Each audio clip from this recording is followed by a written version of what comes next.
అభినవ్ రెడ్డి గారు ఒక సృజలయ్య ఫౌండేషన్ కావచ్చు, వందే మాతరం ఫౌండేషన్ కావచ్చు, ఐగర్ ఫౌండేషన్ కావచ్చు. సో ఈ ఫౌండేషన్లతో పాటు మీ రాజకీయ భవిష్యత్తు కూడా నాయకుల ద్వారా మీరు ప్రజలకు అంటే యువతకి ముఖ్యంగా ఏం చెప్పదలుచుకున్నారు? ముఖ్యంగా నాకు ఇచ్చిన రాజకీయాల మీద ఇంట్రెస్ట్ చూపించడానికి ముఖ్య కారణమైనటువంటి వ్యక్తి ఎవరైనా ఉన్నారంటే వంశీచంద్ర రెడ్డి గారు. వంశీచంద్ర రెడ్డి గారిని చూస్తూ ఎదిగిన. ఇప్పుడు గౌరవ శాసనసభ్యులు కసిరెడ్డి నారాయణ రెడ్డి గారు అనేక కార్యక్రమాలు చేయాలన్న ఆలోచన ఉంది, చేస్తారు. ఫౌండేషన్ సుంకిరెడ్డి రాఘవేంద్ర రెడ్డి కాంగ్రెస్ లో టాస్క్ సీఈఓగా బాధ్యతలు చేపట్టిన తర్వాత ప్రభుత్వ కార్యక్రమాలకు ఎందుకు దూరంగా ఉంటారని పదే విమర్శలు. ప్రభుత్వ కార్యక్రమాలలో సుంకిరెడ్డి రాఘవేంద్ర రెడ్డి గారు అసంతృప్తిగా ఉన్నారంటే మీరు ఏం చెప్తారు? అసంతృప్తిగా కల్వకుర్తిలో గ్రూప్ రాజకీయాలు అనేది దానికంటే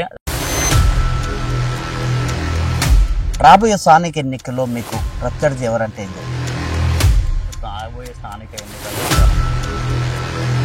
6 గ్యారెంటీ కాదు, 60 అబద్ధాలు చెప్పి వీళ్ళు కాలయాపన చేస్తూ కేవలం వేదికల మీదనే వీళ్ళు చెప్పుకోవడానికి తప్ప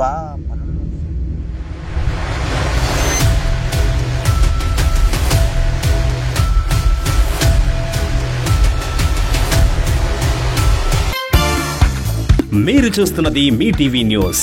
మోటివేట్, ఎడ్యుకేట్, ఎంటర్టైన్. రంగారెడ్డి జిల్లా యువజన ప్రధాన కార్యదర్శి, ఎల్బీ నగర్ అసెంబ్లీ ఇన్ఛార్జ్ ఆయన అభినవ్ రెడ్డి గారు. ఈ వారం మన గెస్ట్ అభినవ్ రెడ్డి గారితో కొన్ని విషయాలు తెలుసుకునే ప్రయత్నం చేద్దాం. ముందుగా నమస్కారం అన్న. నమస్తే అన్న. అభినవ్ రెడ్డి గారు అంటే ఈ ప్రాంతంలో చాలా సేవా కార్యక్రమాలు కావచ్చు, చురుగ్గా రాజకీయంలో మీ చేస్తున్న కార్యక్రమాలు కావచ్చు, ప్రజల కోసం ఇటు యువజన నాయకుడిగా ఎన్నో పేరు తెచ్చుకున్నారు. చెప్పండి అన్న, ముందుగా మీ విద్యాభ్యాసం, మీ ఫ్యామిలీ కుటుంబ నేపథ్యం గురించి చెప్పండి. ముందుగా మీ టీవీ ప్రేక్షకులందరికీ నమస్కారం. నేను ఇక్కడ ఆమన్గల్ మండలం పోలపల్లి గ్రామంలో ఒక రైతు కుటుంబంలో, ఒక మధ్యతరగతి రైతు కుటుంబంలో జన్మించడం జరిగింది. రాజకీయాలపైన మక్కువ రావడానికి ముఖ్య కారణం ఏంటంటే, నేను చిన్న వయసులో గ్రామస్థాయి రాజకీయాల దగ్గర నుంచి చూడడం. మేము ఒక మధ్యతరగతి కుటుంబం అయినప్పటికీ కూడా మా ఇంట్లో మాకు డైరీ ఫామ్తో పాటు ఒక చిన్న పాల సెంటర్ కానివ్వండి, మా మదర్కి ఒక షాప్ కానివ్వండి, అలాగే మా మదర్ వందే మాతరం ఫౌండేషన్లో టీచింగ్ కూడా చేస్తుండే. సో సామాజికంగా మా కుటుంబం ఎప్పటి నుంచో సామాజికంగా ఉంది. సోషల్ భావజాలాలు మా ఇంట్లో ఉన్నాయి అన్నీ కూడా. ఎప్పుడు కూడా గ్రామ స్థాయిలో ఉండే రాజకీయాలు ఎక్కువ శాతం మా ఇంట్లో చర్చ జరుగుతుంటుండే. మా ఇంట్లో ఒక పాల బూత్ ఉండడం, ఒక షాప్ ఉండడం, మమ్మీ చిట్టి ఏజెంట్గా, ఎల్ఐసి ఏజెంట్గా, ప్లస్ టీచర్గా స్కూల్లో టీచింగ్ చేస్తుండే ఊర్లో ప్రభుత్వ పాఠశాలలో. సో ఇవన్నీ ఉన్నాయి కాబట్టి ఎక్కువ శాతం ప్రజలు మాతో స్థానిక సంబంధం ఏర్పరచుకొని ఎక్కువ విషయాలు మా ఇంటి దగ్గర చర్చించడం, రాజకీయాల పైన, రాజకీయాలు గురించి మాట్లాడడము, ప్లస్ ముఖ్యంగా గ్రామస్థాయి రాజకీయాలు. సో అవన్నీ దగ్గర నుంచి చూడడం వల్ల ఆ ప్రభావం మా పైన పడ్డది. ఆ ప్రభావం మా మీద పడడం వల్ల కొంచెం రాజకీయాల మీద మక్కువ రావడం, అలాగే చిన్న వయసులో కొంతమంది రాజకీయ నాయకులను చూసి వాళ్ళని ఒక ఇన్స్పైర్గా తీసుకోవడం వల్ల, వాళ్ళని చూసి అరే ఇలాంటి రాజకీయ నాయకులలాగా మనం ఉండాలి, ఇలా మెలగాలి అనేటువంటి ఆలోచనతో రాజకీయాలకు రావడం జరిగింది. దాంట్లో ముఖ్య కారణం, నేను రాజకీయాల మీద ఇంట్రెస్ట్ చూపించడానికి ముఖ్య కారణమైనటువంటి వ్యక్తి ఎవరైనా ఉన్నారంటే వంశీచంద్ర రెడ్డి గారు. వంశీచంద్ర రెడ్డి గారిని చూస్తూ ఎదిగిన. వారిలో ఉన్నటువంటి ఆ డిసిప్లైన్డ్ పాలిటిక్స్, క్రమశిక్షణ కలిగిన రాజకీయాలు, అందరితో మమేకమయ్యే విధానం, వాళ్ళకు ఉన్నటువంటి టైం సెన్స్ కానీ అన్ని కూడా వాళ్ళని చూసి అరే డెఫినెట్గా ఇలాంటి రాజకీయ నాయకుడి దగ్గర నేను ఉండాలి, ఇలాంటి రాజకీయ నాయకుడిని చూసి నేను చాలా నేర్చుకోవాలి, ఇలాంటి రాజకీయ నాయకుడిగా ఎదగాలి అనేటువంటి ఆలోచన చేయడం జరిగింది. దాంట్లో భాగంగా నేను చిన్న వయసులో నర్సరీకి వెళ్ళి 10th వరకు ఆమంగల్ రిష్ టాలెంట్ స్కూల్లో నేను చదవడం జరిగింది. తర్వాత ఇంటర్మీడియట్ హైదరాబాద్ నారాయణ కాలేజీలో మొదటి సంవత్సరం జాయిన్ అయిన తర్వాత సో అక్కడ నేను చూసిన స్టూడెంట్స్ అందరూ కూడా బాగా ఇబ్బంది అవ్వడం, అదేదో ఒక కల్చర్ ఫారం కోళ్ళు పెంచినట్టుగా టీచర్లు వాళ్ళని పెంచడం. అదే వాళ్ళకి కేవలం స్టడీ రూము, ఫుడ్, స్లీప్, ఈ మూడే. సో ఇది కాదు విద్యా వ్యవస్థ కావాల్సిందని చెప్పేసి ఇంటర్ ఫస్ట్ ఇయర్లోనే ఈ విద్యా వ్యవస్థ కాదు, కరెక్ట్ కాదని చెప్పేసి నేను అదే నారాయణ కాలేజీలో అదే కాలేజ్ ముందర కూర్చొని ఈ విద్య అనేది కరెక్ట్ కాదు, డెఫినెట్గా ఒక మంచి ఇప్పుడు ప్రభుత్వ పాఠశాల లేకపోతే మంచిగా ఉండేటువంటి ఒక పెద్ద గ్రౌండ్ ఉండే కార్పొరేట్ పాఠశాలలు చూడండి, అవన్నీ కూడా జీవిత నైపుణ్యాలు నేర్చుకుంటారు. ఆడ ఏం లేదు, కేవలం మార్కుల కోసం చదవాలి, నువ్వు చేసే ఒక దగ్గర పనిచేసే ఉద్యోగం కోసం చదవాలి తప్ప నువ్వు ఏం చేస్తున్నావు అనేటువంటిది ఎలాంటిది లేదు. సో ఫస్ట్ ఇయర్ ఎలాగో ఆ విధంగా ఆ నారాయణ కాలేజీలో నేను కంప్లీట్ చేసిన తర్వాత సెకండ్ ఇయర్ ఏదైతే ఉందో, సో ఈ ఈ వ్యవస్థ కరెక్ట్ లేదు, నేను ఇక్కడ చదవలేను ఖచ్చితంగా అని చెప్పేసి సెకండ్ ఇయర్ మా మదర్ అప్పటి వరకు Vande Mataram ఫౌండేషన్లో active role play చేస్తుండే. క్యాంప్స్కి ఇన్ఛార్జ్గా కానివ్వండి, స్కూల్స్లో టీచింగ్ చేస్తుండే, అవన్నీ యాక్టివ్ రోల్ ప్లే చేస్తుండే. అవన్నీ చూసి డెఫినెట్గా ఈ బాగుంది విద్యా వ్యవస్థ అంటే వాళ్ళు ప్రభుత్వ పాఠశాల బలోపేతానికి ఎందుకు కృషి చేస్తున్నారు అనేది నాకు అర్థమైంది. కార్పొరేట్ పాఠశాలలు ఆర్థికంగా నిరుపేద కుటుంబాలను పట్టి పీడిస్తూ ఆ వసూలను చేసుకుంటూ కూడా విద్యార్థులకు నాణ్యమైన బోధన ఏంటంటే వాళ్ళ కరికులం వాళ్ళకే గొప్ప, వాళ్ళ సిలబస్ వాళ్ళకి గొప్ప తప్పితే అది సమాజానికి ఉపయోగపడేది కాదు. అది ఒక వ్యక్తికి మాత్రమే పరిమితం అవుతుంది. కానీ నేను సమాజంలో ఒక మంచి కార్పొరేట్ పాఠశాల కావచ్చు, ప్రభుత్వ పాఠశాల కావచ్చు, ప్రభుత్వ కళాశాల కావచ్చు, అలాంటి కళాశాలలో చదివినప్పుడే నాకు మంచి నాలెడ్జ్ వస్తుంది, సమాజంతో సత్సంబంధాలు ఏర్పడతాయి అని చెప్పేసి సెకండ్ ఇయర్ మళ్ళీ వచ్చేసి నేను కల్వకుర్తిలో కంప్లీట్ చేయడం జరిగింది. తర్వాత ఆ సెకండ్ ఇయర్ కంప్లీట్ చేసే టైంలోనే ఈ వందే మాతరం ఫౌండేషన్ క్యాంప్స్ కానీ, వందే మాతరం ఫౌండేషన్ చేసే కార్యక్రమాలు కానీ. అంటే ఏ ఇయర్ లో మీరు వందే మాతరం ట్రస్ట్ నుంచి మీరు కార్యక్రమాలు అక్కడ అంటే ఆలోచన అటువైపు మళ్ళింది? నా ఆలోచన అటువైపు మళ్ళడానికి కారణం చిన్నప్పుడే బీజం పడింది. ఎందుకంటే నేను చిన్నతనంలో ఉన్నప్పుడే మా మదర్తో పాటు ఆ కార్యక్రమాలకు నేను వెళ్తుంటే అరే ఈ కార్యక్రమాలు చాలా బాగున్నాయి అంటే ఆ కార్యక్రమాలు ఇన్స్పైర్ కావడం, చిన్న ఏజ్లో దాంట్లో చూసి ఇన్స్పైర్ కావడం అవన్నీ చేయడం జరిగింది. ఈ ఇంటర్లో inter second year రావడంగా Vande Mataram foundation Madhava Reddy గారిని చూసి, మాధవరెడ్డి గారి మాటలను చూసి అరే మనం ఒక 10 మందికి ఉద్యోగాలు ఇవ్వాలి, 10 మందికి ఉద్యోగాలు ఇచ్చే స్థాయిలో ఎదగాలి. మనం ఒకరి దగ్గర ఉద్యోగం చేసో లేకపోతే ఒకరి దగ్గర ఇబ్బంది పడుతూ చదవడం కాదు, నేను ఇష్టంతో చదవాలి, నేను ఇష్టంతో ఉద్యోగం చేయాలి అని చెప్పేసి మాధవరెడ్డి గారిని స్ఫూర్తిగా తీసుకొని డెఫినెట్గా ఆ కార్యక్రమాల్లో పాల్గొనడం జరిగింది. దాంట్లో భాగంగా వందే మాతరం ఫౌండేషన్తో పాటు చిత్తరంజన్ దాస్ గారు తుత్లయ కల్చరల్ అకాడమీ ఏర్పాటు జరగడం జరిగింది. దాసన్న గారు ఆ అకాడమీ ఏర్పాటు చేసిన తర్వాత దాంట్లో కూడా కల్చరల్ యాక్టివిటీస్, ఇప్పుడు స్టూడెంట్స్కి వందే మాతరం ఫౌండేషన్ ముఖ్య ఉద్దేశం ఏంటంటే నా దగ్గర పనిచేసిన వాళ్ళు, మాధవరెడ్డి గారు ఎప్పుడు మాకు చెప్తుంటారు, మా దగ్గర పనిచేసిన వాళ్ళు ఇంకొక 10 ఫౌండేషన్లు ఏర్పాటు చేయగలగాలి. ఇప్పుడు అభినవ్ అనే వ్యక్తి వందే మాతరం ఫౌండేషన్లో పనిచేసి వందే మాతరం ఫౌండేషన్కి పరిమితం కావద్దు, తప్పకుండా ఇంకా సొసైటీకి ఉపయోగపడాలి. ఇక్కడ పనిచేసి ఇక్కడనే ఒక వాలంటీర్గా ఉండి ఇక్కడనే వారి జీవితం అంతా పనిచేయాల్సిన అవసరం లేదు. డెఫినెట్గా ఒకరొకరు ఒక్కొక్క ఫౌండేషన్ ఏర్పాటు చేయాలనే దాంట్లో అప్పటికే చిత్తరంజన్ దాసన్న గారు కీలక పాత్ర పోషిస్తుండే. ఈ ఫౌండేషన్ల ద్వారా ప్రజలకు కావచ్చు, చదువుకునే విద్యార్థులకు కావచ్చు, చాలా మందికి ఒక అపోహ ఉంటుంది, మీలాంటి యువతకు కూడా కావచ్చు. ఏం మెసేజ్ ఇవ్వదలుచుకున్నారు ఆ ఫౌండేషన్ల నుంచి? ఇప్పుడు మీరు ఒక ఫౌండేషన్ ఎగ్జాంపుల్ తీసుకోండి, ఈ వందే మాతరం ఫౌండేషన్ ఎగ్జాంపుల్ తీసుకోండి. వందే మాతరం ఫౌండేషన్ ముఖ్య ఉద్దేశం ప్రభుత్వ పాఠశాలను బలోపేతం చేయాలి, ప్రభుత్వ పాఠశాలలో ఉన్నటువంటి విద్యార్థుల ఆలోచనలను ఇంకొంచెం మెరుగుపరచాలి. ఇప్పుడు నారాయణ కాలేజీలో తీసుకోండి, సీట్స్ అయిపోతే ఒక రికమెండ్ చేయాల్సి వస్తుంది, అది కావాల్సింది కల్వకుర్తిలో ఉన్నటువంటి ప్రభుత్వ పాఠశాలకు ఫోన్ చేసి రికమెండ్ చేయాలి ఎమ్మెల్యే గారు, లేకపోతే ఇంకొక నాయకుడు ఎవరైతే ఉన్నారో మాకు అందులో సీట్ కావాలి అని రికమెండ్ చేసే స్థాయికి గవర్నమెంట్ స్కూల్ పాఠశాలలు ఎదగాలి అనేటువంటి గొప్ప ఆలోచన ఉంది. దాంతోపాటు గవర్నమెంట్ పాఠశాలలో ఉన్న విద్యార్థులు కావచ్చు, కార్పొరేట్ పాఠశాలలో ఉన్న విద్యార్థులు కూడా ట్రిపుల్ అనే కార్యక్రమం చేస్తారు వందే మాతరం ఫౌండేషన్. ట్రిపుల్ అంటే లాంగ్వేజ్, లాజిక్, లైఫ్ స్కిల్స్. ఈ 3 ప్రతి ఒక్క విద్యార్థికి చాలా ముఖ్యమైనవి.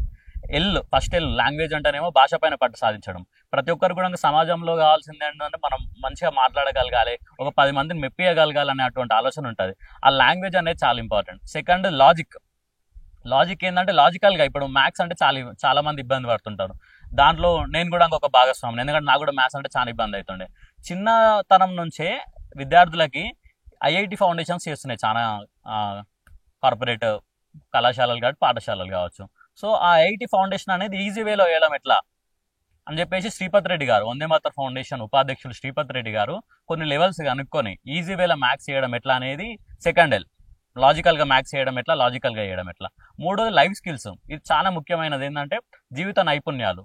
ఈ జీవిత నైపుణ్యాలు అనేవి తప్పకుండా ప్రతి ఒక్క మనిషికి చాలా ఇంపార్టెంట్. కేవలం చదువుకి పుస్తకానికి పరిమితం అయితే మనము సమాజంలో జరగాల్సినటువంటి అనేకమైన మార్పులకు మనం ఎలా బీజం వేయగలుగుతాం?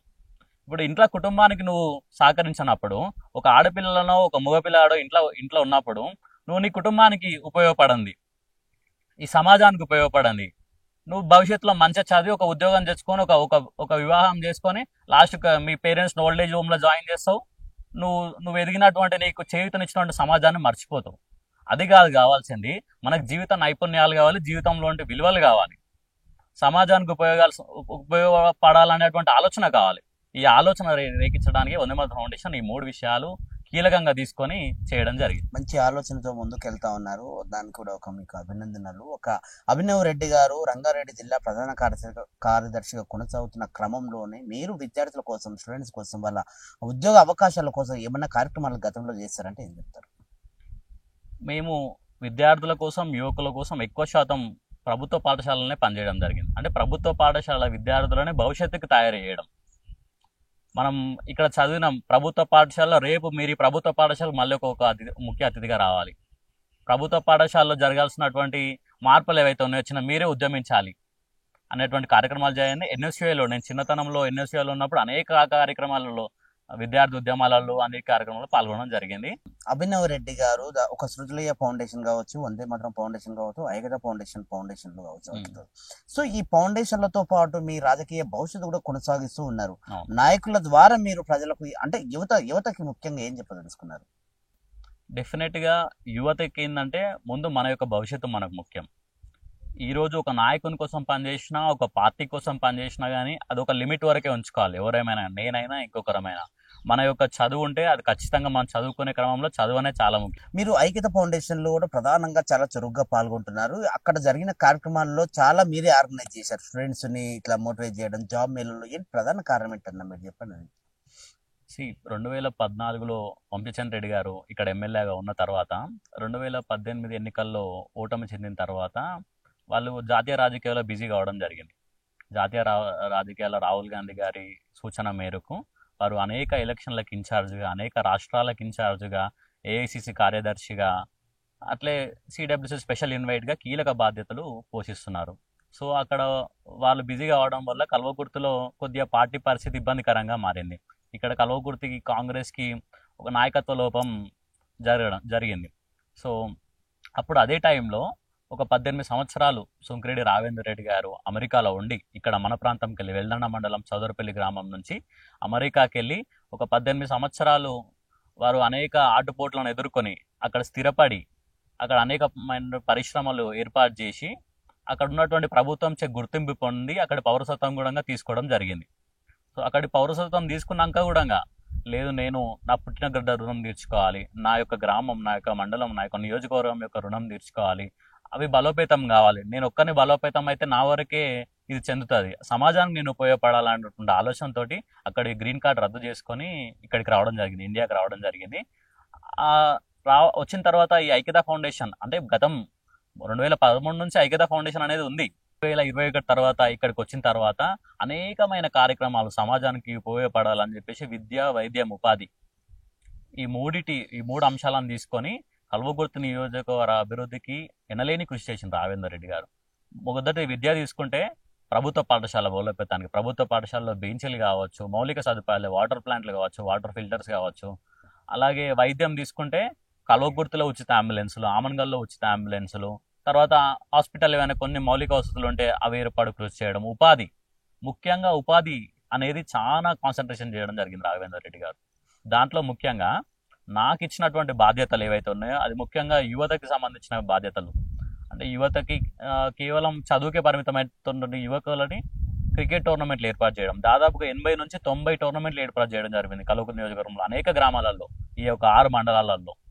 తర్వాత నిరుద్యోగవాణి ఐక్యతా భరోసా అనే కార్యక్రమంతో నిరుద్యోగుల యొక్క ఆలోచన ఏముంది, వాళ్ళకి ఎలాంటి ఉద్యోగాలు చేయాలని ఉంది, వాళ్ళకి ఎక్కడ ఉద్యోగం చేయాలని ఉంది అనేటువంటి ఆలోచన ఈ 6 మండలాలలో ఏదైతే కల్వకుర్తి, వెల్దండ, ఆమన్గల్, కర్తాల్, మాడుగుల, తలకొండపల్లి ఈ 6 మండలాలలో నిరుద్యోగుల యొక్క ఆలోచన తీసుకొని వాళ్ళు సొంతంగా ఒక పెద్ద ఎత్తున జాబ్ మేళా ఏర్పాటు చేయడం జరిగింది కల్వకుర్తి నియోజకవర్గంలో ఐక్యత ఫౌండేషన్ చైర్మన్ సుంకిరెడ్డి రాఘవేందర్ రెడ్డి గారు చేస్తున్న కార్యక్రమాలు నిజంగా చాలా వరకు అది చాలా అభినందించే విషయమే. అదే ఐక్యత ఫౌండేషన్ సుంకిరెడ్డి రాఘవేందర్ రెడ్డి గారు కాంగ్రెస్ లో టాస్క్ సిఇఓగా బాధ్యతలు చేపట్టిన తర్వాత ప్రభుత్వ కార్యక్రమాలకు ఎందుకు దూరంగా ఉంటారని పదే విమర్శలు వస్తున్నాయి. మీరు ఒక ఐక్యత ఫౌండేషన్ వాలంటీర్ గా అక్కడ ఉన్న కొన్ని కార్యక్రమాలు చూస్తూ ఉన్నారు, ఇటు కాంగ్రెస్ లో కూడా యువజన నాయకుడుగా అక్కడ మీరు కొనసాగుతూ ఉన్నారు. దీని మీద మీరు ఎలా చూస్తారు? సుంకిరెడ్డి రాఘవేందర్ రెడ్డి గారు ఎలక్షన్ల తర్వాత రాష్ట్ర ప్రభుత్వం ఒక బాధ్యత ఇవ్వడం జరిగింది వాళ్ళకి, task CEO, task chief operating ఆఫీసర్గా యువకులకి ఉద్యోగాల కల్పన విషయం ఉంది కాబట్టి వారు ఆ యొక్క బాధ్యతలు నిర్వహించడంలో మాత్రమే బిజీ ఉన్నారు. వాళ్ళు ఖాళీగా ఉన్న సమయంలో కూడా కల్వకుర్తికి వచ్చి ఐక్యతా ఫౌండేషన్ కార్యక్రమాలు ఏవైతే ఉన్నాయో నిర్వహిస్తున్నారు. కేవలం ఐక్యత ఫౌండేషన్ ద్వారా చేస్తున్న కార్యక్రమాల్లోనే రాఘవేంద్ర రెడ్డి గారు పాల్గొంటున్నారు. ప్రభుత్వ కార్యక్రమాలకు ఎక్కడ కూడా అఫీషియల్ గా పాల్గొనట్లేదు. ప్రభుత్వ కార్యక్రమాలలో పాల్గొనకపోవడానికి ముఖ్య కారణం ఏంటంటే వారికి ఇచ్చినటువంటి బాధ్యత ఒక సంస్థకి, ఆ సంస్థ యొక్క కార్యక్రమాలు నిర్వహించాలనేటువంటి ఆలోచన మాత్రమే వాళ్ళకు ఉంది ఇప్పటికైతే. పార్టీలో ఎలాంటి పదవి ఇప్పటి వరకు కూడా పిసిసి వాళ్ళకి ఇవ్వకపోవడం ఒకటి. తర్వాత రెండోది ఏంటంటే ప్రభుత్వ కార్యక్రమాలలో దానికి ప్రోటోకాల్ లేదు. ఇప్పుడు ఒక కార్పొరేషన్ చైర్మన్ లేకపోతే ఇంకొక పదవి ఏదో ప్రభుత్వ ప్రోటోకాల్ ఉండే కార్యక్రమం ఇస్తే డెఫినెట్ గా ప్రభుత్వ కార్యక్రమంలో పాల్గొంటారు. సుంకిరెడ్డి రాఘవేంద్ర రెడ్డి గారు అసంతృప్తిగా ఉన్నారంటే మీరు ఏం చెప్తారు? అసంతృప్తిగా లేరు, చేసే వాళ్ళని చేయనియాలనేటువంటి ఆలోచనలో ఉన్నారు. ఇప్పుడు గౌరవ శాసనసభ్యులు కసిరెడ్డి నారాయణ రెడ్డి గారు అనేక కార్యక్రమాలు చేయాలన్న ఆలోచన ఉంది, చేస్తారు. ఎమ్మెల్యే గారి కార్యక్రమాల్లో కూడా అఫీషియల్ గా ఈయన ఎక్కడ అఫీషియల్ గా ప్రోటోకాల్ లేనందున పాల్గొనలేకపోతున్నారు. ఇప్పుడు ఐక్యతా ఫౌండేషన్ చైర్మన్ గా ఐక్యతా ఫౌండేషన్ కార్యక్రమాలు వాళ్ళే చేస్తున్నారు కాబట్టి ఖచ్చితంగా ఆ కార్యక్రమంలో పాల్గొంటున్నారు. ఇప్పుడు దీంట్లో ప్రోటోకాల్ ఇష్యూ ఇబ్బందిగా ఉండడం వల్ల పాల్గొంటున్నారు. ఎందుకు కల్వకుర్తి కాంగ్రెస్ లో గ్రూప్ రాజకీయాలు ఉన్నాయని యువత బాగా పదే చెప్తున్నారు, అది నిజమంటారా? ఈ కల్వకుర్తిలో గ్రూప్ రాజకీయాలు అనేది దానికంటే రాజకీయ చైతన్యం కల్వకుర్తిలో ఎక్కువ అని మనం అనుకోవాల్సిన అవసరం ఉంది. ఎందుకంటే కల్వకుర్తి రాజకీయ చైతన్యం ఎంత గొప్పదంటే 1989 ఎన్నికల్లో సాక్షాత్తు ఎన్టీఆర్ గారిని ఓడగొట్టిన చరిత్ర కల్వకుర్తిది. అదేదో ఎన్టీఆర్ గారిని ఓడగొట్టింది కూడా కొత్త క్యాండిడేట్ కాదు. 1984లో ఎమ్మెల్యేగా ఉన్నటువంటి చిత్తరంజన్ దాస్ గారు రెండోసారి ఎమ్మెల్యేగా పోటీ చేసి కొత్తగా వచ్చినటువంటి ఎన్టీఆర్ గారు అంతా వేవ్లో కూడా ఎన్టీఆర్ని ఓడగొచ్చినటువంటి చరిత్ర కల్వకుర్తిది. అంటే కల్వకుర్తి రాజకీయ చైతన్యం చాలా గొప్పది. ఇప్పుడు కల్వకుర్తి గ్రూప్ రాజకీయాలు అని చెప్తున్నారు. మొదటిగా వంశీచంద్ర రెడ్డి గారిని తీసుకోండి. వంశీచంద్ర రెడ్డి గారు కేంద్ర రాజకీయాలలో కాంగ్రెస్ రాజకీయాల్లో సిడబ్ల్యూసీలో ఒక కీలక పాత్ర పోషించు వాళ్ళ యొక్క బిజీ టైంలో కూడా కల్వకుర్తికి ఎప్పుడో ఒకసారి టైం వేయడానికి ఆలోచన చేస్తున్నారు. వాళ్ళు ఎమ్మెల్యే గారు సహకరిస్తున్నారు. మీరు ఇదే సుంకిరెడ్డి రాఘవేంద్ర రెడ్డి గారు ఎన్నికలకు ముందు సొంత ఎజెండాతోటి ఎన్ని కార్యక్రమాలు చేసినప్పటికీ కూడా ఎన్నికలప్పుడు పార్టీ ఇచ్చినటువంటి ఆలోచన, పార్టీ పెట్టినటువంటి క్యాండిడేట్ కసిరెడ్డి నారాయణ రెడ్డికి పూర్తి మద్దతుతో ప్రచారం చేయడం జరిగింది. వారికి అనుసంధానంగా బాలాజీ సింగ్ గారు తెలంగాణ ఉద్యమంలో కీలక పాత్ర పోషించి కల్వకుర్తిలో తెలంగాణ ఉద్యమం బీజం పడడానికి కారణమైన బాలాజీ సింగ్ గారు కూడా కసిరెడ్డి నారాయణ రెడ్డి గారికి సపోర్ట్ చేయడం జరిగింది. సో ఇవన్నీ కూడా కలుపుగోలుతనమే అంటాం తప్పితే గ్రూప్ రాజకీయాలు అనేవి కాంగ్రెస్ కి ఉపయోగమే తప్పితే నష్టం కాదు. ఎందుకంటే సుంకిరెడ్డి రాఘవేంద్ర రెడ్డి గారి క్యాడర్ ఉన్నా, కసిరెడ్డి నారాయణ రెడ్డి గారి క్యాడర్ ఉన్నా, వంశీచంద్ర రెడ్డి క్యాడర్ ఉన్నా, బాలాజీ సింగ్ గారి క్యాడర్ ఉన్నా, ఇవన్నీ క్యాడర్లు చివరికి వచ్చే వరకు ఒకటే పార్టీకి ఓటేస్తాయి, ఒకటే హస్తానికే ఓటేస్తాయి. ఏ విధంగా అయినా ఆ పార్టీ బలోపేతానికి కృషి చేస్తారు తప్ప ఇలాంటి గ్రూప్ రాజకీయాలు కూడా కల్వకుర్తిలో లేవు. అంటే నాయకుల వర్గాలు మాత్రం సపరేట్ గానే ఉన్నాయి, అవసరమైనప్పుడు కలుస్తారని మీరు అంటారా? అట్లా అనడానికి కూడా లేదు. అది ఏ వర్గం కోసం పనిచేసినా, ఎవరి కోసం పనిచేసినా కాంగ్రెస్ పార్టీ కోసమే పనిచేస్తున్నాయి అనేది. ప్రభుత్వం ఏర్పడి దాదాపుగా 2 సంవత్సరాలు అవుతున్నప్పటికీ కూడా స్థానిక ఎన్నికల్లోకి వెళ్ళకపోవడానికి ప్రధాన కారణం ఏంటి? స్థానిక ఎన్నికల్లోకి వెళ్ళడానికి ప్రధాన కారణం ఏంటంటే 42% రిజర్వేషన్ అయితే బీసీలకు ఇవ్వాలంటూ ఆలోచన ముఖ్యమంత్రి గారు చాలా కీలకంగా చేస్తున్నారు. ఖచ్చితంగా బీసీలకు 42% రిజర్వేషన్ ఇవ్వాలి. ఏదైతే తెలంగాణ రాష్ట్రంలో బీసీల జనాభా చాలా ఎక్కువ, ఇంత జనాభా ఉన్నటువంటి బీసీలకి అన్యాయం జరుగుతుంది. తప్పకుండా వాళ్ళకి 42% రిజర్వేషన్ ఇవ్వాలని చెప్పేసి బిల్లు కూడా తెలంగాణ శాసనసభలో పాస్ చేయడం జరిగింది. కేంద్రం ఆమోదం తెలపకపోవడంతో మన గవర్నర్ గారు వేరే బిల్కి ఆమోదం తెలిపారు. దానికి అనుసంధానంగా రిజర్వేషన్లు అమలు అయినా అమలు కాకపోయినా పార్టీ నుంచి బీసీలకు 42% రిజర్వేషన్లు ఇచ్చే ఆలోచన ముఖ్యమంత్రి గారికి. ఒక యువజన నాయకుడు చెప్పండి, రాబోయే స్థానిక ఎన్నికల్లో యువత కోసం యువతలకు అత్యధికంగా స్థానాలు అంటే సీట్లు ఇవ్వాలని మీరు ఏమన్నా బలంగా పార్టీని ఏమన్నా కోరుతారా? డెఫినెట్ గా ఇవ్వాలి. ఎందుకంటే యువ రాజకీయాలను ప్రోత్సహించడం ఇప్పుడు ఎంతైనా ముఖ్యం. ఎందుకంటే దేశవ్యాప్తంగా అన్ని దేశాల కంటే భారతదేశంలో యువకుల యొక్క పాపులేషన్ చాలా ఎక్కువ.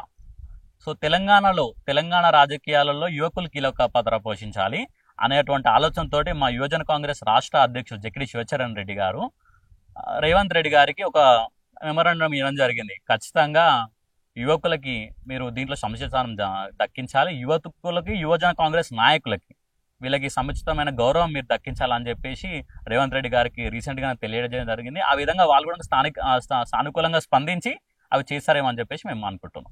రాబోయే స్థానిక ఎన్నికల్లో మీకు ప్రత్యర్థి ఎవరంటే ఏం చెప్తారు? రాబోయే స్థానిక ఎన్నికల్లో ప్రత్యర్థి ఎవరు అనే దానికంటే సెకండ్ థర్డ్ ఎవరు వస్తారు అనేది వాళ్ళు చూస్ చేసుకోవాలి. బీఆర్ఎస్ అండ్ బీజేపీ ఇద్దరు లోపల సాన్నిహితం బయటికి విభేదాలు అన్నట్టు ఉంటున్నటువంటి బీఆర్ఎస్ బీజేపీ ఎవరైతే ఉన్నారో రెండో స్థానం మూడో స్థానం ఎవరు అనేది వాళ్ళు నిర్ణయించుకోవాలి. తప్పకుండా కాంగ్రెస్ యొక్క 6 గ్యారెంటీలు ఏవైతే ఉన్నాయో 6 గ్యారెంటీలను ప్రజలందరూ కూడా గమనిస్తున్నారు. ప్రజలందరూ కూడా ఇంతకుముందు బీఆర్ఎస్ ప్రభుత్వం ఏదైతే మొత్తం తెలంగాణలో అప్పుల పాలు చేసిందో అవన్నీ కూడా గుర్తిస్తున్నారు. సో ఈ ఇబ్బందులు అన్నీ చూసి కూడా కాంగ్రెస్కి రేపు స్థానిక సంస్థల ఎన్నికల్లో ఖచ్చితంగా పట్టం కట్టబోతారు. 6 గ్యారెంటీ కాదు, 60 అబద్ధాలు చెప్పి వీళ్ళు కాలయాపన చేస్తూ కేవలం వేదికల మీదనే వీళ్ళు చెప్పుకోవడానికి తప్ప పనుల్లో శూన్యమని పదే పదే విమర్శలు చేస్తున్న బీఆర్ఎస్ నాయకులు వాళ్ళకి ఏం చెప్తారన్న? వాళ్ళు 10 సంవత్సరం చేసినటువంటి కాలవ్యాపన మేము 2 సంవత్సరాలలో ఇంకేం చేయలేదు అనడం వాళ్ళకే వదిలేస్తున్నాం. ఎందుకంటే వాళ్ళు 10 సంవత్సరాలు అధికారంలో ఉండి కూడా రాష్ట్రం యొక్క మిగులు బడ్జెట్లో ఉన్నటువంటి రాష్ట్రాన్ని పూర్తిగా అప్పుల పాలు చేసి ఇవాళ కాళేశ్వరం లాంటి ప్రాజెక్టులని కూలేశ్వరం లాంటిగా అన్ని కూడా కూలుతున్నాయి. అక్కడ స్తంభాలు కానీ అది కానీ అన్ని ప్రాబ్లమ్స్. సో అవన్నీ చూస్తూ కూడా ఈరోజు వాళ్ళు మాట్లాడుతున్నారంటే అది వాళ్ళ విజ్ఞతగా వదిలేస్తున్నాం. ఖచ్చితంగా కేవలం 2 సంవత్సరాలు అయింది మేము అధికారంలోకి వచ్చి, ఇంకొక 3 సంవత్సరాలు మాకు ఇప్పుడు ఇచ్చిన అధికారమే ఇంకా ఉంది. రేవంత్ రెడ్డి గారు చాలా కీలకంగా చెప్పే మాటలు ఏంటంటే ఖచ్చితంగా ఇంకొక 10 సంవత్సరాల్లో కూడా మేము అధికారంలో ఉంటాం. అంత గట్టిగా మేము చెప్తున్నప్పుడు మేము ఖచ్చితంగా చిత్తశుద్ధిగా పనిచేస్తున్నట్టే, చిత్తశుద్ధిగా మేము పనిచేసేటప్పుడు ప్రజలు గమనిస్తున్నారు. రేపు స్థానిక సంస్థల ఎన్నికల్లోనే వాళ్ళకి అర్థమవుతుంది ఎవరికి పట్టం కడతారు ప్రజలు, ఎవరికి కట్టారు అనేది. యువజన నాయకుడు చెప్పండి, యువకులకు రేపు స్థానిక ఎన్నికల్లో సిద్ధంగా ఉండని ఏదన్నా మీరు ఒక మెసేజ్ ఇస్తారా?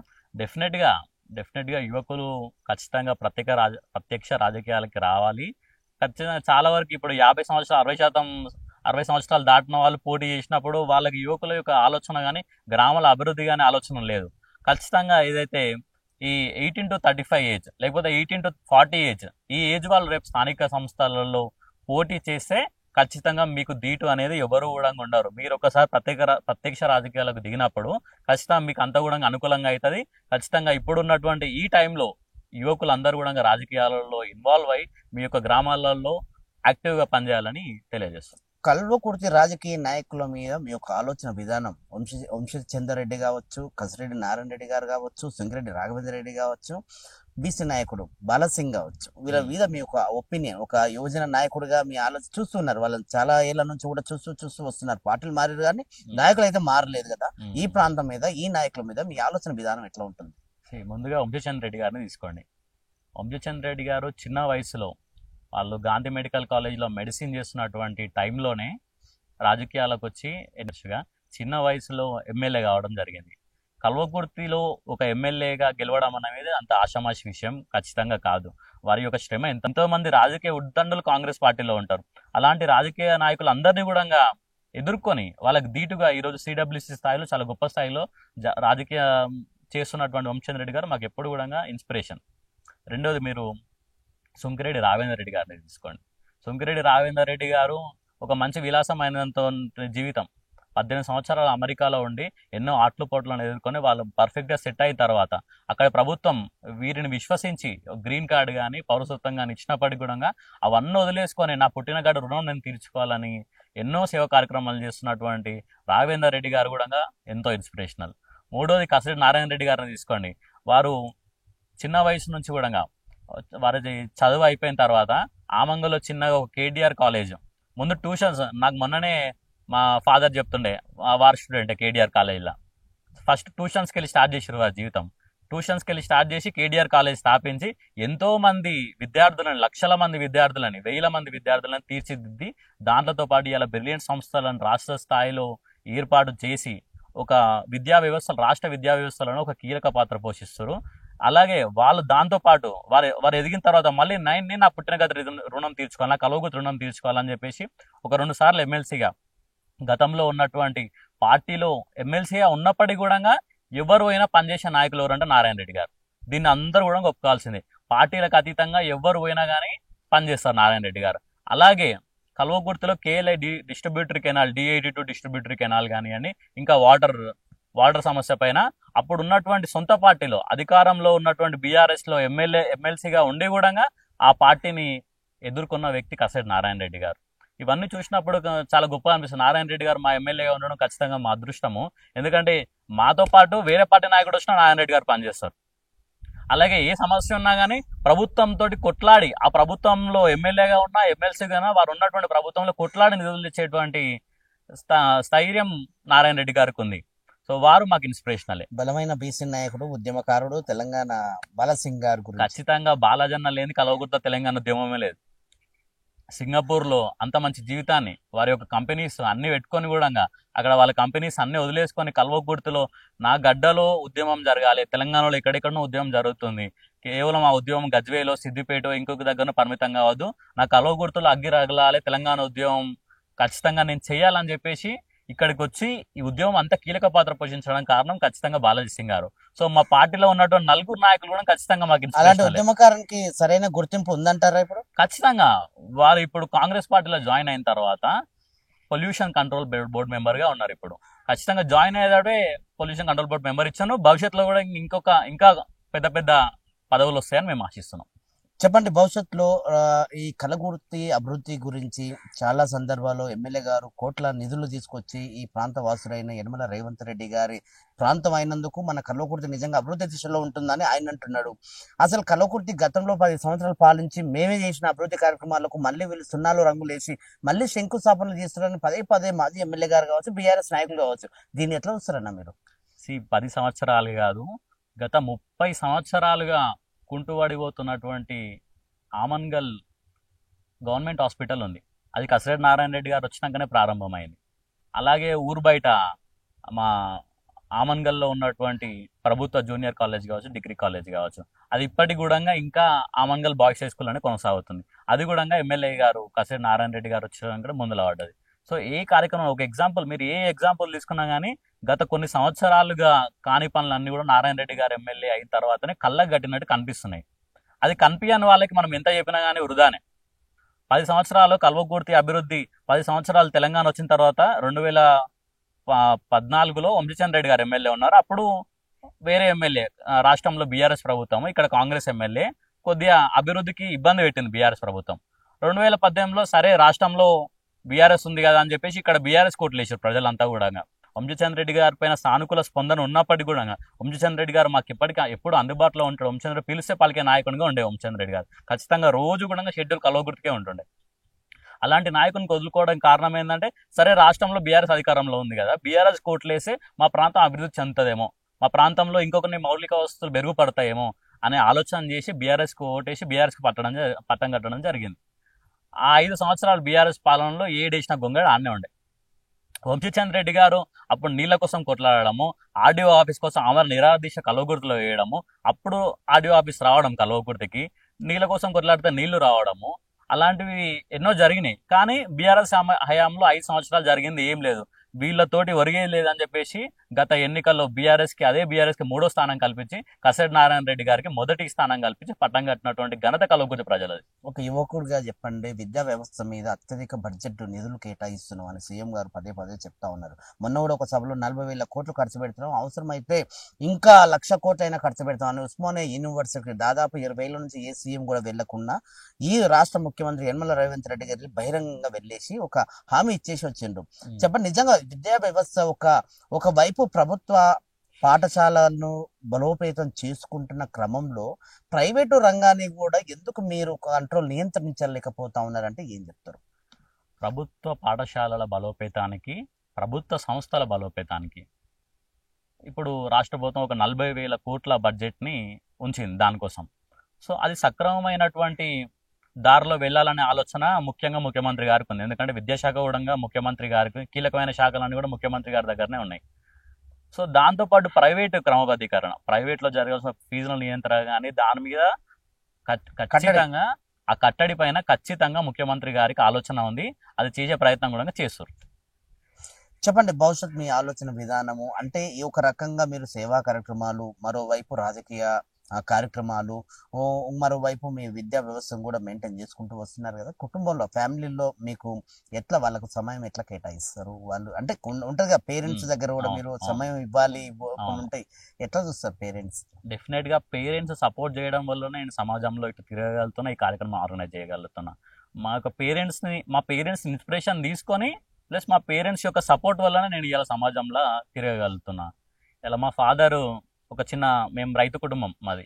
మా ఫాదర్ ఒక వ్యవసాయం చేసుకుంటూ, ఒక పాల బూత్ నడిపించుకుంటూ, తర్వాత గ్రామంలో ఉన్నటువంటి రాజకీయాలు ఇన్వాల్వ్ అవ్వడం జరిగింది. మా మదర్ ఒకసారి వార్డ్ మెంబర్గా, మా ఫాదర్ ఒకసారి వార్డ్ మెంబర్గా, 2 సార్లు వార్డ్ మెంబర్గా గ్రామంలో ఉన్నారు. తర్వాత వారు చెప్పినటువంటి ఆలోచనలకి అంటే వారిని స్ఫూర్తిగా తీసుకొని మేము రాజకీయం చేస్తున్నాం. మా ఫాదర్ ఎప్పుడు కూడా చెప్తుంటాడు, ఖచ్చితంగా నువ్వు ఇంకా రాజకీయాల్లో దూసుకుపోవాలని చెప్పేసి. రాజకీయాల్లో కావాల్సినటువంటి ఆలోచనలు వాళ్ళు కూడా చెప్తున్నారు, ఇట్లా కాదు, ఇట్లా ఈ కార్యక్రమం ఇట్లా కాదు, ఇట్లా కాదు, ఇట్లా కాదు. సెకండ్, మా మదర్ని తీసుకొని, మా మదర్ని ఖచ్చితంగా నేను ఇన్స్పిరేషన్ తీసుకుంటా. ఎందుకంటే సామాజికంగా చాలా యాక్టివ్గా ఉంటుండే, ఇప్పటి కూడా ఇంకా యాక్టివ్.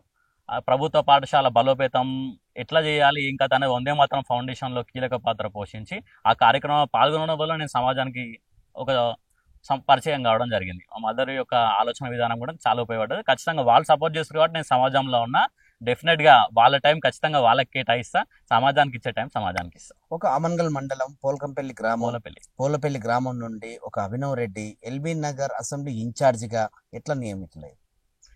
నేను యువజన కాంగ్రెస్ ఎన్నికల్లో లాస్ట్ ఇయర్ ఇదే టైంలో యువజన కాంగ్రెస్ ఎన్నికలు ఉండే. యువజన కాంగ్రెస్ ఎన్నికల్లో 18 నుంచి 35 ఏజ్ గల యువతీ యువకుల ఓటింగ్ నుంచి నేను యువజన కాంగ్రెస్ జిల్లా ప్రధాన కార్యదర్శిగా గెలుపొందడం జరిగింది.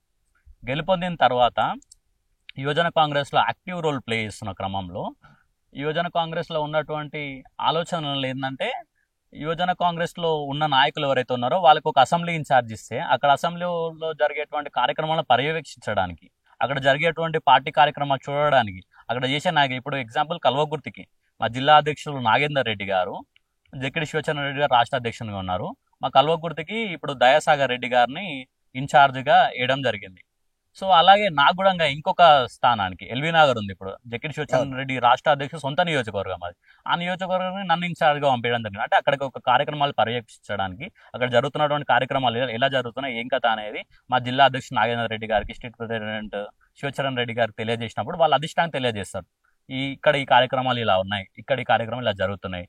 సో అలాగే ఇప్పుడు ప్రభుత్వం ఉంది కాబట్టి ప్రభుత్వ కార్యక్రమం పర్యవేక్షిస్తాం. ప్రభుత్వం లేనప్పుడు ఖచ్చితంగా అప్పుడున్నటువంటి ప్రభుత్వం ఏదైతే ఉందో వాళ్ళు చేసేటువంటి కార్యక్రమాలను తిప్పికొట్టే ప్రయత్నం చేస్తాం. అంటే వాళ్ళు ప్రజా వ్యతిరేక కార్యక్రమాలు చేసినప్పుడు. ఇంతకుముందు మీరు చూసారు, గతంలో 10 సంవత్సరాల బీఆర్ఎస్ పాలనలు కేవలం గొంతు నొక్కడానికే పరిమితమైంది.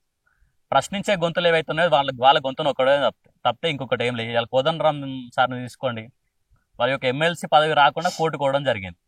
మళ్ళీ ముఖ్యమంత్రి గారు మీకు 10 రోజులలో ఎమ్మెల్సీ పదవి ఇచ్చే బాధ్యత నాదని చెప్పేసి మొన్ననే ఉస్మానియా యూనివర్సిటీలో తెలియజేయడం జరిగింది. అంటే గత ప్రభుత్వం ప్రజా నియంత్రిత ప్రభుత్వం, ఇప్పుడు ప్రజాపాలన, 2 డిఫరెన్స్లు అంతే.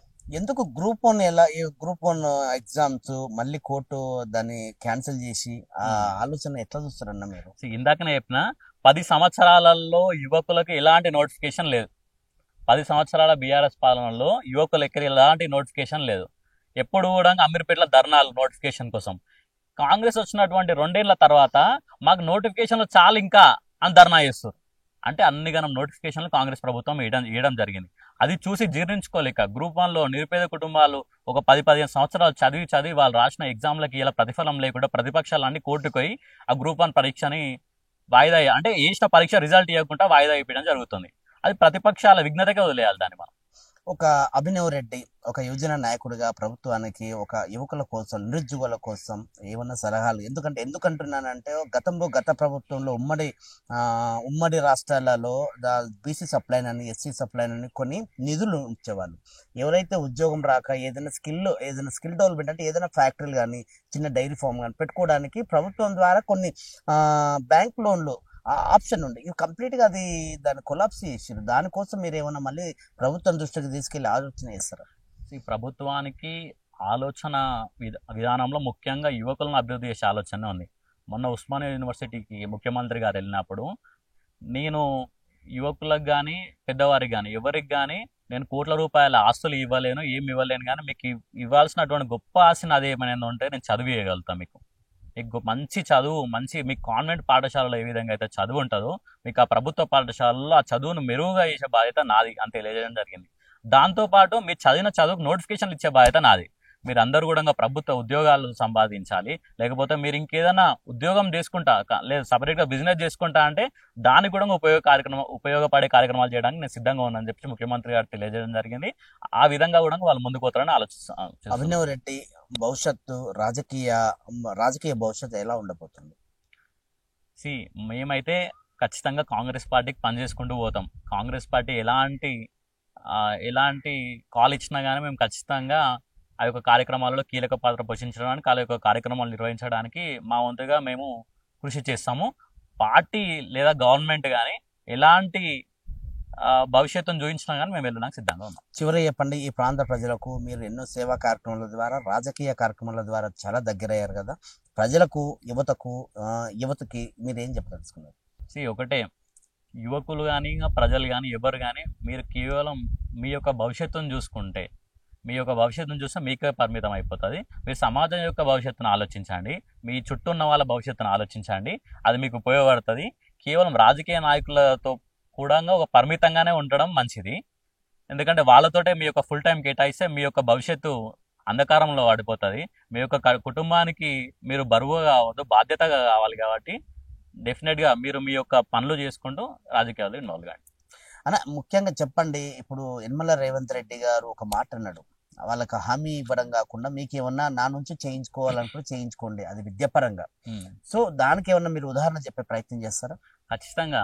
ఈరోజు మా కల్వకు నియోజకవర్గంలో తీసుకోండి, గౌరవ ముఖ్యమంత్రి గారి చొరవతోటి, ఎమ్మెల్యే గారి ఆధ్వర్యంలో ఈరోజు ఖానాపూర్లో ఒక 200 కోట్లతోటి ఒక మంచి ఇంటిగ్రేటెడ్ పాఠశాలకు శంకుస్థాపన చేయడం జరిగింది.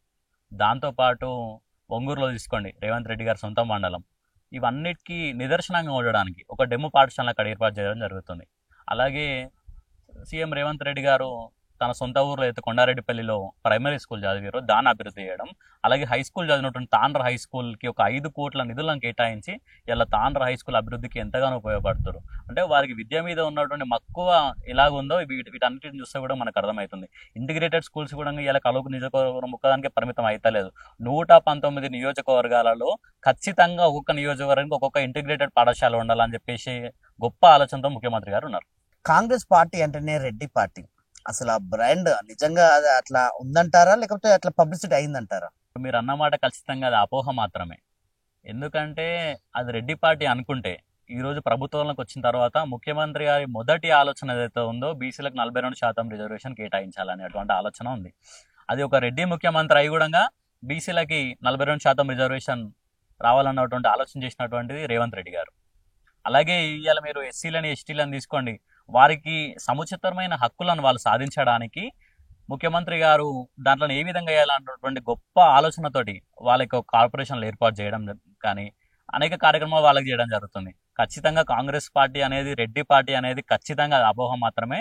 ఇవాళ ఒక రెడ్డి ముఖ్యమంత్రి అయి కూడా బీసీలకి న్యాయం చేయాలి, 42% రిజర్వేషన్ కల్పేయాలని చెప్పేసి ఇన్ని కార్యక్రమాలు చేస్తున్నటువంటి ఘనత ముఖ్యమంత్రి గారిది కాంగ్రెస్ పార్టీ. 42% ఏదైతే కామారెడ్డిలో జరిగిన డిక్లరేషన్ లో మీరు అది ప్రస్తావన చేశారు కాబట్టి, ఆ రోజు ప్రజలకు చెప్పారు కాబట్టి, దానికి మీరు ఇలా కట్టుబడి ఉన్నారు కాబట్టి ఎలక్షన్లకు వెళ్ళిపోతున్నారు. అంటే ఈ రోజు ఇలా ప్రజలు మిమ్మల్ని ఆశీర్వదించి ఓట్లు వేసినందుకు ప్రభుత్వం ఏర్పడింది.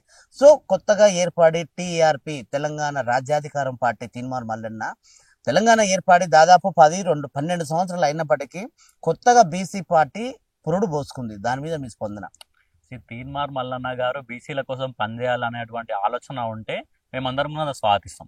ఎవరైనా కానీ ఇవాళ అంబేద్కర్ గారు ఇచ్చినటువంటి గొప్ప ఆలోచన మేరకు, అంబేద్కర్ గారు రాసినటువంటి రాజ్యాంగం యొక్క ఆలోచన విధానాన్ని తీసుకొని ఖచ్చితంగా అలాంటి కార్యక్రమాలు అంటే పార్టీని స్థాపించడం అనేది ఖచ్చితంగా అంబేద్కర్ గారు ఇచ్చినటువంటి హక్కు అది.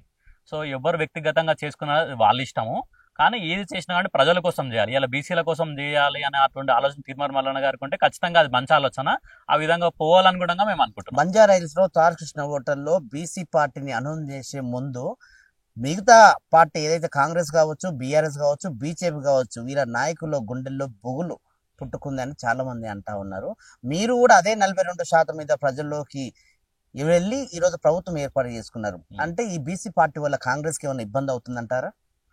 డెఫినెట్గా తీన్మార్ మల్లన్న గారిని మేము ఇప్పటివరకు ఎప్పుడు కూడా మా పార్టీ ఎమ్మెల్సీగానే చూసినాం. ఇంతకుముందు కాంగ్రెస్ పార్టీ ఎమ్మెల్సీగానే చూసినాం.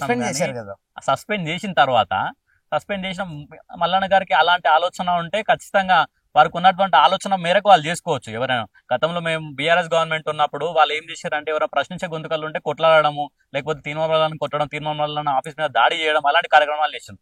మా కాంగ్రెస్ పార్టీలో పూర్తి కూడా స్వేచ్ఛ ఉంటుంది. ఎవరైనా ఎలాంటి కార్యక్రమాలైనా చేసుకొని, ఎవరైనా కానీ పార్టీ స్థాపించుకొని ఎలాంటి కార్యక్రమాలైనా చేసుకోండి, ప్రజలు అన్ని గమనిస్తారు. 56% ఉన్న బీసీలు కేవలం ఓట్లేసి యంత్రాలుగానే చూసారు. ఇప్పుడున్న నాయకులు పల్లకిలో మీరున్నారు, పల్లకులు మేము మోసి మా భుజాలు కాయలు కాసినాయి, ఇకనైనా మా పల్లకులు మేమే ఊరేగించాలని ఇదే నినాదంతో తీన్మార్ మల్లన్న గ్రామ స్థాయి నుంచి కూడా ప్రతి ఒక్కరిని ఉత్తేజపరుస్తున్నాడు. ఈ కాంగ్రెస్ పార్టీలో చాలా మంది బీసీ నాయకులు గొప్ప గొప్ప స్థాయిలో ఉన్న వాళ్ళు ఉన్నారు. నేను ఇందాకనే చెప్పిన ఎన్టీఆర్ నూడగొట్టిందే కలవగుర్తు నుంచి బీసీ నాయకుడు కాంగ్రెస్ చిత్రంజన్ దాస్ గారు. అప్పుడు రాజకీయాలు వేరు, ఇప్పుడు రాజకీయాలు వేరు. ఇప్పుడు బీసీలో తీసుకున్న ప్రభాకర్ గారు, ఇట్లా చాలా మంది ఉన్నారు పార్టీలో. మధు యాష్కి గారు కీలక పాత్ర పోషిస్తున్నారు. వీళ్ళందరూ ఒకే వేదిక మీద ఎందుకు రారనుకుంటున్నారు రేపు భవిష్యత్తులో? ఖచ్చితంగా కాంగ్రెస్ పార్టీ అందరికి సమన్వయం చేస్తుంది అనేటువంటి ఆలోచనతోటి ఉంటది కాబట్టి వీరు సపరేట్ వేదిక మీదకి రారు అనేటువంటి ఆలోచన మేము చేస్తున్నాం. బీసీ తెలంగాణ రాజ్యాధికారం పార్టీ మీద మీ ఆలోచన రేపు మీ కాంగ్రెస్ ప్రజలకు ఏం చెప్పారు? కాంగ్రెస్ ప్రభుత్వం మీద నా ప్రజలకు ఏం చెప్పదలుచుకున్నారు? కాంగ్రెస్ పార్టీ చేసేటువంటి కార్యక్రమాలు మీరు ఒకసారి గమనించండి. గత 10 సంవత్సరాలు చేసినటువంటి బీఆర్ఎస్ అన్యాయ అరాచక పాలనతో పాటు బీఆర్ఎస్ మిగులు బడ్జెట్ లో ఉన్నటువంటి రాష్ట్రాన్ని అప్పులపాలు చేసింది. ఆ అప్పులపాలు చేసినటువంటి రాష్ట్రాన్ని కొద్దిగా మిగులు బడ్జెట్ చేయడానికి, ఆ పథకాలని అమలు చేయడానికి ముఖ్యమంత్రి గారు నిరంతరం కృషి చేస్తున్నారు. ఇవన్నీ గమనించి ప్రజలు ఒకసారి ఆలోచించి కాంగ్రెస్ పార్టీ చేసే కార్యక్రమాలను గమనించి కాంగ్రెస్ పార్టీకి రేపు స్థానిక సంస్థల ఎన్నికల్లో పట్టం కట్టాలని కోరుతున్నాం. ఖచ్చితంగా పట్టాలు కడతారని కూడా మేము ఆశిస్తున్నాం. స్థానిక ఎన్నికల్లో టీఆర్పీ అంటే తెలంగాణ రాజ్యాధికారం పార్టీ సభ్యులను కూడా రేపు అనౌన్స్మెంట్ చేసే ఆలోచనలో ఉన్నారు. వాళ్ళని ఎదుర్కొనే ప్రయత్నంలో కాంగ్రెస్ చేస్తుందంటారా, ముందుకెళ్తుందంటారా? ఇందాకనే చెప్పిన అంబేద్కర్ గారు చెప్పిన రాజ్యాంగం ప్రకారం ఎవరైనా పోటీ చేయొచ్చు, ఎవరైనా నిలబడవచ్చు. ఎవరి సత్తా ఏందో ప్రజల ముందు చూపించాలి. ప్రజలు వాళ్ళ సత్తా ఏందో ప్రజలు చెప్తారు. థ్యాంక్ యూ అండి, మీ విలువైన సమయం ఇచ్చినందుకు థ్యాంక్ యూ సో మచ్ అండి. ఒక యువకుల ఆలోచన, యువకులు సమాజానికి ఆదర్శంగా ఉండాలి, ఒక దిక్సూచిగా ఉండాలి. యువక అంటే దేశం బాగుంటేనే మనం బాగుంటాము. ముఖ్యంగా అందులో యువకులు మాదక ద్రవ్యాలకు, ఓవర్ స్పీడ్తోని, డ్రంక్ అండ్ డ్రైవ్తోని చాలా ప్రాణాలు కోల్పోయే స్థితిలో ఒక యువకుడు దాదాపుగా కొన్ని సామాజిక సేవా కార్యక్రమాలతో చురుగ్గా పాల్గొని రాజకీయ కార్యక్రమాలలో అత్యధికంగా కూడా పాల్గొంటూ సమాజం మేలు కొరకు, ప్రజల కొరకు, యువత కొరకు ఎన్నో కార్యక్రమాలు చేస్తూ యువతను మేలుకొల్పాలని ఇక్కడ అభినవ్ రెడ్డి గారు తీసుకుంటున్న ఆలోచన భవిష్యత్తు కూడా నన్ను అంటే ఒకరికి ఇన్స్పిరేషన్ గా ఉండాలి, ఒకరితోని మనం చెప్పించుకునే ఆలోచనగా దిగజారొద్దు అన్నట్టుగా తీసుకుంటున్న ఆలోచనను ఇంప్లిమెంటేషన్ చేయాలి. అతను సక్సెస్ అవ్వాలని మీ టీవీ వేదికగా మీకు మనస్ఫూర్తిగా శుభాకాంక్షలు తెలియజేస్తూ మరొక వారం మరొక గెస్ట్ తో మరి మీ ముందుకు వస్తుంది. చూస్తూనే ఉన్నాను మీ టీవీ న్యూస్. నేను Prasad. Thank you so much అండి. థ్యాంక్ యూ అన్న.